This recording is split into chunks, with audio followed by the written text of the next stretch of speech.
सिद्धिविनायकाची मूर्ती पाहून मन प्रसन्न होऊन जाते। उजवीकडे वळलेली सोंड असलेली ही श्री सिद्धिविनायकाची मूर्ती ही बसॉल्ट खडकापासून म्हणजेच काळ्या पाषाणापासून साकारलेली मूर्ती असून 2.5 फूट उंच आणि 2 फूट रुंद आहे। भगवान शंकराप्रमाणे या गणपतीच्या मूर्तीच्या कपाळावर म्हणजे 2 डोळ्याच्या मध्ये अजून एक डोळा आहे, म्हणजे 3रा डोळा। त्यानुसार तंत्रशास्त्रानुसार घडवलेली मूर्ती असून ती तांत्रिक संप्रदायातली आहे असे मानले जाते।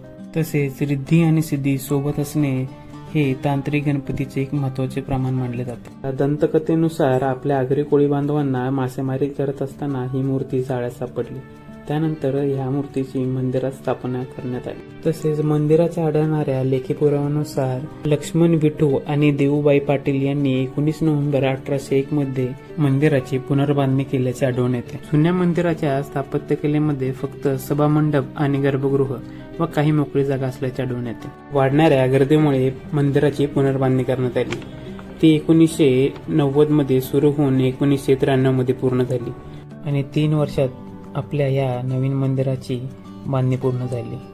6 मजली असलेले हे मंदिर, ज्यामध्ये वापरलेले मुख्य दगड हे संगमरवरी आणि गुलाबी ग्रेनाइट होते। मंदिराचा पहिला मजला हा मुख्यतः पूजा आणि दर्शनासाठी वापरला जातो, तर दुसरा मजला महानैवेद्य बनवण्यासाठी वापरला जातो। 3ऱ्या मजल्यावर मंदिराचे मध्यवर्ती कार्यालय आहे, तर मंदिराच्या 4थ्या मजल्यावर ग्रंथालय आहे, तर 5व्या मजल्यावर स्वयंपाकघर असून तेथे भक्तांसाठी प्रसाद बनतो। चला तर मग आम्ही लागतो आमच्या परतीच्या प्रवासाला। जर व्हिडिओ आवडला असेल किंवा नवीन माहिती मिळाली असेल किंवा अजून सिद्धिविनायकाबद्दल माहिती पाहिजे असेल तर व्हिडिओ खाली कमेंट करून नक्कीच सांगा। आणि व्हिडिओ आवडला असेल तर लाईक करायला विसरू नका। चला तर मग भेटू पुढच्या व्हिडिओमध्ये।